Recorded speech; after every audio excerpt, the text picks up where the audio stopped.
ቤተሰብ እንዴት ናችሁ? ውድ የቻናሌ ቤተሰቦች እንግዲህ የአብርሽና የሩታ ጉዳይ እያለ እዚህ ድረስ ደርሷል ማለት ነው። በትንሹም ቢሆን እንግዲህ ደስ የሚል ነገር አብስረውናል ወይም አሳይተውናል። ያ የሆነበት ምክንያትም ጋሽዬ ስለመጣ ጋሽዬ በደንብ አድርጎ ስለመከራቸው ነው ማለት ነው። የነግራችሁ ነበረ መታረቃቸው እንደማይቀር ገና ሲጣሉ ጀምሮ ነው የነገርኳችሁ። ምክንያቱም አብርሽና ሩታ በተለይ ሩታ ይሄን ፍቅር እንዲህ በቀላሉ ሜዳ ላይ በትነው እንደማትሄድ እንዲህ በቀላሉ ለሌላ ሰው አሳልፋ መስጠት እንደማትችልም በጣም ብዙ ጊዜ ነግሬያችሁ ነበረ። እንደው ይሄንን ነገር እንኳን ይሁን ብላ አብርሽን ከሌላ ሰው ጋር ፈቅዳ ልክ አብርሽንና ፍቅርን አጨባብጣቸው በጃ አብራችሁ ሆኖ አደራ ምናምን ብላ እንደሄደችው ይቅርና ሌላ ሰው ጋር እንኳን አብሮ ቢሆን የማትፈልግ ልጅ ናት የነበረው። ለምን ብዙ ዋጋ ከፍላለታለች። እኔ ሁሉንም ነገር ነግራችኋለሁ። አንዳንዴ ቀድም የሆነ ነገር ሳወራችሁ ውሸት የሚመስላችሁ ሰዎች አላችሁ፣ ግን ከሆነ ጊዜ በኋላ ያ ነገር እውነቱ ነው የምታገኙት። ያን ነገር እኔ የማወራው ፈጥሬ ምናምን ነገር አይደለም። አንደኛ በእነሱ ያለኝን እምነት ስለማቅ ነው። በቃ በእነሱ ትክክለኛ ትልቅ የሆነ እምነት አለኝ ከመጀመሪያ ጀምሮ እስከ መጨረሻው ስለምከታተላቸው ማለት ነው። ዱሮ ጀምሬ ነው እኔና አብርሽን ትናንትና ከትናንት በፊት አይደለም የምከታተላቸው ከአንድ አመት በላይ ሆኖኛል። እነሱን መከታተል ከጀመርኩ ስለነሱ ማውራት ከጀመርኩ ባህሪያቸውን ኢቭን እማቀሰው ነኝ። የግል ባህሪያቸውን ራሱ የአብርሽን የሩታን ብትነግሩኝ ብትጠይቁኝ እናገራለሁ። እና ከዛ አንጻር ነው እና በውስጥ ደግሞ ኢንፎርሜሽን ይደርሰኛል። በቃ ሚዲያ ላይ ከማውጣቱ በፊት ለኔ በውስጥ የሚነገረኝ ነገር ስላለ እዚህ ጋር መጥቼ ዩቲዩብ ላይ ኢንፎርሜሽን አደርሳለሁ ማለት ነው። አንዳንዴ የማይነገሩ ከነሱ ቀድሜ ሚዲያ ላይ መውጣት የሌለባቸው ነገሮች ከሆኑ አልናገርም፣ ለማንም ጸጥ ነው ምለው። ግን የሆነ ነገር እንዳለ የሆነ ነገር አለ ብዬ ነው እንጂ ማልፈው አላወራም ማለት ነው። ኤኒዌይስ ግን አብርሽና ሩታ መታረቃቸው የማይቀር ነገር ነበረ። መጀመሪያም ነግሬያቸዋለሁ። ብዙ ነገር ሊጨቃጨቁ ይችላሉ ምናምን ነገር ግን በመሀል ትልቅ የነበረኝ ፍራቻ ምንድነው? ሰው ናቸው አይደለ? ሰው ደግሞ የሆነ ሰዓት ላይ ሀሳቡን ሊቀይር ይችላል።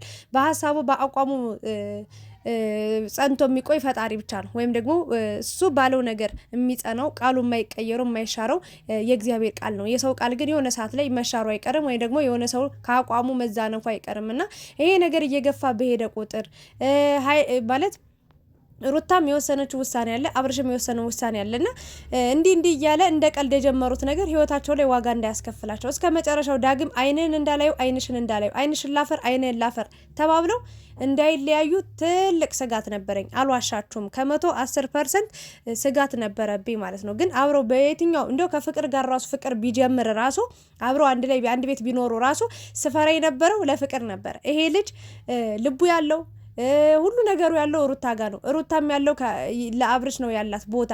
ስለዚህ ከፍቅር ጋር ቢሆን ምናልባት ፍቅር ልትሸወድ ትችላለች። ተመልሶ መጣ ጥሩ ህይወት ይኖረናል ምናምን ብላ ደስተኛ ህይወት ይኖረኛል ብላ ህይወትን ልትጀምር ትችላለች። ግን አብርሽ እስከ መቼውም አያዘልቃትም። የሆነ ሰዓት ላይ ጥሏት ይሄዳል። መሆን የለበትም።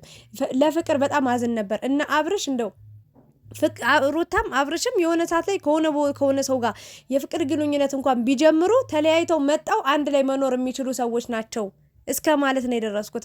በትክክል ቪዲዮን የምታዳምጡ ሰዎች ትደግፉኛላችሁ፣ ይሄንን ሀሳቤን እውነት ነው ትላላችሁ። እና ፍቅር ግን እንዳትጎዳ እንዳትታለል መጠቀሚያ እንዳያረጋት ማለት አብርሽ ፈልጎት ወዶት እኮ አይደለም። ግን የሆነ ሰዓት ላይ እውነት ትክክለኛ ስሜት ያለው መስሎት እሷ ጋር ሊሄድ ይችላል፣ ሩታ ስትገፋው ማለት ነው። በዛ ልክ ያ ነገር ትንሽ የፍቅር ነገርም አሳስቦኝ ነበር። ኤኒዌይስ ፍቅርም እግዚአብሔር ይስጣት፣ ራሷን እጇን አውጥታለች።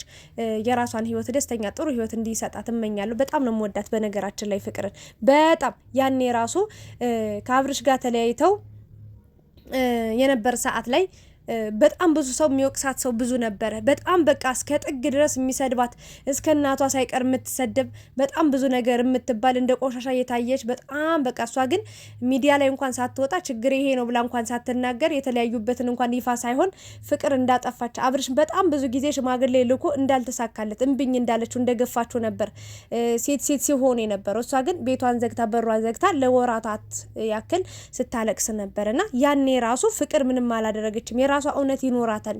የሆነ ቀን ላይ ሚዲያ ላይ ወጣም እውነቱን ማውራቷ አይቀርም። ግን አብርሽ በሰዓቱ ራሱንም ሊያጠፋ ምናምን ስለነበረ በጣም አዝኜ እንዴት እንደዚህ ታደርገዋለች? እንዴት የሆነ ነገር ተነጋግረው እንኳን መፍታት ሲችሉ ሽማግሌዎቹን እንኳን ብትቀበል ብለን ብቻ በትንሹ ፈርጄባት ነበር። ግን ያኔ እኔ የሆነ ደግፋት ነበር፣ ታሳዝነኝ ነበር። ከዛ ድጋሚም ደግሞ በቪዲዮ መጣ ስትናገር ችግሯን እኩል በቃ ለእውነት የቆምኩ ሰው ነበርኩኝ። በሰዓቱ ራሱ አልተውኳትም፣ አልተለዩ አብርሽ የራስሽ ጉዳይ ምናምን አላልኩም። ብዙ ሰዎች ሲሰድቧትና ስቲልም እወዳታለሁ፣ አከብራታለሁ። ለፍቅር ትልቅ ቦታ አለኝ ለማለት ነው። የተሻለውን ህይወት እንዲሰጣት እመኛለሁ። አብርሽም ደግሞ እንኳን ወደ ራሳችሁ ተመለሳችሁ፣ እንኳን ተሸነፈ፣ እንኳን ሰይጣን በቃ ከሸፈ ስራው እና አንድ መሆናችሁ ጥሩ ነው።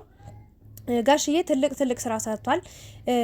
ለነሱ ብቻ አይደለም ለኢትዮጵያ ህዝብ በሙሉ ለአብርሽ ተከታይ፣ ለሩታ፣ ለዳኒ፣ ለጽጌ ተከታይ በሙሉ ያስተማሩት በጣም በቃ የሆነ አንዳንድ ሰው ይመክራችኋል እኮ ከላይ ሰምታችሁ ጸጥ የምትሉታል። ያ ጋሽዬ ግን ውስጣችሁ ድረስ ሰርስሮ ገብቶ እስከ አጥንታችሁ ገብቶ ራሳችሁን እንድታዳምጡ ወደ ራሳችሁ እንድትመለሱ ስህተቱ የቱ ጋ ነው ብላችሁ ራሳችሁን በቃ ቆም ብላችሁ እንድትፈትሹ ነው የሚያደርገውና ጋሽዬ ረጅም እድሜና ጤና እንመኛለን። በጣም ምርጥ አባት ነው። በጣም በቃ ከልጆቹ ማየት ትችላላችሁ። በጣም ቆንጥጦ የሚያሳድግ ስርዓትን የሚያቅ ትልቅ አባት ነውና ጋሽዬ በመምጣቱ እንደምታዩት ሩታንም አብርሽንም ልጄ ነው ብሎ ለሱ አላዳላም። እሱን ነው እንደውም ይቅርታ መጠየቃል። እኔ አላጠፋው ምናምን እንዳትል ይቅርታ መጠየቅ አለብህ ግዴታ ብሎ ይቅርታ እንዲጠይቅ ያደረገው ጽጌንም ተቆጥቶ ያጠፋችውን ዳኒንም ያጠፋውን ተቆጥቶ ይሳቅንም እንደዛና ቦታ ሲዞታል። እንኳንም ወደ አዲስ አበባ መጣ። በእርግጥ አዲስ አበባ ይመጣል ከተባለ ትንሽ ቆየት ብሏል። በፊት ነው የእነሩታ አንደኛ ዓመታቸውን የፍቅር እንትናቸውን ሲያከብሩ ያን አኒቨርሰሪያቸውን ሲያከብሩ ነበረ ጋሽዬ መጥቶ ለአንድ ለሁለት ሳምንት አዲስ አበባን በደንብ ያያል ተብሎ የነበረው ግን በታሰበው ቀንና ቦታ ባይሆንም ግን ደግሞ ያልታሰበ ቀን መጥቶ ደግሞ ያልታሰበ ደስታ ነው ይዞ የመጣው በቤታቸው ውስጥና ደስ የሚል ነገር ነው። አብርሽ ለሰይጣን ክፍተት መስጠት የለባችሁም። የምር አውቃችሁ ነው። ሁለታችሁም እኮ ትዋደዳላችሁ፣ ትፋቀራላችሁ፣ ትፈላለጋላችሁ ምናምን ነገር ግን እናንተ እልህ ይዟችሁ ነበረ። እናንተ ፈጣሪን አታስቸግሩ። እኔ ባለፈው በጣም ስሜታዊ ሆኜ ሩታንም አብርሽንም ተሳድቤያለሁ። መሳደብ ስላችሁ ተቆጥቻለሁ። ልክ ጋሽዬ እንደተቆጣው ማለት ለምን ለሰይጣን ክፍተት መስጠት ለእግዚአብሔር አልመችም ማለት ይሄንን የመሰለ ቤት ይዛችሁ ይሄንን የመሰለ ስራ ይዛችሁ ይሄንን የመሰለ ውበት ይዛችሁ አለባበሳችሁ ምንም ነገር ሳይጎላችሁ ለፈጣሪ አለመመቸት በቃ ለሰይጣን ክፍተት ቦታ መስጠት። አንዳንዴ ፈጣሪንም እኮ ማሰብ መቻል አለባችሁ። ለዚህ ያደረሳችሁን አምላክ ተመስገን ብላችሁ ከፈጣሪ በታች ደግሞ ተመልካ የማዳም ቅመሞችን እያመሰገናችሁ በእኛ ነው እናንተ ሰው የሆናችሁት። እስኪ የበፊት አለባበሳችሁን እዩ እስኪ የሆነት አረማመድ አነጋገር ራሱ የማይችሉ ልጆች ነበሩ። አሁንስ አድገው ተቀይረው ተለውጠው እኔ እድገታቸው እግዚአብሔርን እምላችሁ በጣም ነው የሚያስደስተኝ። በጣም የአብርሽ የሩታ ለውጥ በቃ አምላኬ ወይ የእነሱን ታሪክ የቀየርክ የኔንም ታሪክ ቀይር ብዬ ሁላ እንኳን የምጸልይበት ጊዜ አለ። በጣም ብዙ ለውጥ አላቸው። ስለዚህ ፈጣሪን እንደዚህ ቦታ ያደረሳችሁን አምላክ ይህን ፍቅር የሰጣችሁን አምላክ እያመሰገናችሁ ፈጣሪያችሁን ተስማምታችሁ መኖር ስትችሉ በገዛጃችሁ ሰይጣንና ያልሆነ ነገር የምትጠሩት ምንድን ነው? በቃ ቤታችን ይፈላለስ በቃ ይበታተን እያላችሁ ሰይጣንን የምትጠሩበት ነገር አለ። ያ መሆን የለበትም። ወደ ራሳችሁ ተመለሱ። በቃ ጸባችሁ ከአንድ ቀን ማለፍ የለበትም። ስርዓታችሁን ያዙ፣ ትዳራችሁን ኑሩ፣ ህይወታችሁን ኑሩ። በቃ ይሄንን ነው ልል የምችለው። የሩታ ደግሞ የካናዳው ጉዞ ምን ሆነ የሚለውን ነገር ጋሽዬ እኔ ሂጂም አትሂጂም አልልም። እሱን ራሳችሁ ተነጋግራችሁ የምትፈቱት ነገር ነው ብሏል። እኔም ተናግሬያለሁ ባለፈው። ምንም ደግሞ ነገር የለም። ሩታ ምን ጎላት ነው ካናዳ ልትሄድ የምትችለው? ምን አጣች? የምትለብሰው አላጣች፣ የምትበላው አላጣች። ኢትዮጵያ ውስጥ አሉ ከተባሉ በቃ ደህና ኑሮ ከሚኖሩ ሰዎች ማለት የሚጠቀሱ ሰዎች ናቸው። ይቅርታ አድርጉልኝ፣ እየቀኑ አይደለም። በጣም ደስ የሚለኝ የእነሱ ለውጥ ነው። ተናግሬያለሁ እኔ ግን ምን ጎደለኝ ብላ ነው ወደ ካናዳ የምትሄደው? አርፈሽ ተቀመጭ። ሲጀመር መጀመሪያም ምንም የተጀመረ ፕሮሰስ የለም። የተቆረጠ ትኬትም የለም። ትኬቴ ከሰረ ምናምን ትላለች፣ ግን ውሸት። እኔ ነግራችኋለሁ፣ ምንም የተቆረጠ ነገር የለም። አብርሽ እንዲያውቅ ነው ለአብርሽ ምናምን እንትን ማያ ነው። እንኳን እሷን ይሳቅን ራሱ እርግጠኛው የተናገርኩት ምንም የተቆረጠ ነገር የለም፣ ውሸት ነው። እና አሁንም ልሄድ ነው ምናምን ማለትሽን አቆሚ። ከአብርሽ ጋር ህይወትሽን ቀጥይ። ሰላም መውረዱ ጥሩ ነው። ለጋሽዬ እድሜና ጤና ይስጣቸው። ጽጌም እስኪ ተመልሰሻል ምናምን ይቅርታ ጠይቀሻል፣ ግን ደግሞ ነገ እንደማትደግሚው በምንም እርግጠኛ አይደለንም። ግን እባክሽ ይብቃሽ። አንቺም በሰው ህይወት አትፈትፍሽ። አንቺም ዳኒም ማለት ነው። እባካችሁ ለማለት እወዳለሁ። ትዳራችሁን ለሰይጣን ክፍተት አትስጡበት። ትዳራችሁን የሆነ ነገር መጠቀሚያ አታደርጉበት። በቃ የእውነት ነው የምላችሁ። ሌላ በብዙ ነገር መቀላለድ፣ ፍራንክ መሰራራት ትችላላችሁ። ዱራችሁ በዛ ማንነታችሁ ነው የምንወዳችሁ እና ለሰውም ደግሞ ለተመልካች ምን ይላል ብላችሁም ደግሞ ማሰብ መቻል አለባችሁ። እያለቀስን ስንት ነገር ሆነን ይህን ፍቅር እዚህ ያደርሰን አይዞን አለንላችሁ ብለናችሁ ዛሬ ላይ እናንተ ትዳራችሁን ለማፍረት ቀጥ ብላችሁ ተነስታችኋልና ይሄንን ነው ልል የምችለው። ሩታ የምትሄደው ቦታም የለም እንኳን ካናዳ ማለት ነው።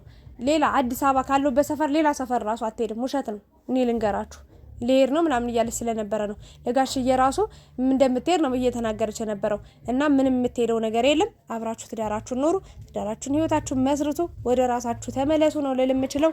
በእነሱ ደስታ የምትደሰቱ የእነሱ መታረቅ የሚያስደስታችሁ ሰዎች ላይክ፣ ሼር፣ ሰብስክራይብ አድርጉ። ከዚህ በኋላ በአዳዲስ ቪዲዮዎች ይመጣሉ። የሰርግ ፕሮግራሙም እንዳልኳችሁ ማን እንደሚሄድ ቀድሜ ባለፈው ነግሬያችኋለሁ። ምርጥ ሰርግ ይኖራችኋል ማለት ነው። ሰርጉን እንጠብቃለን። ሰላም ቆዩ።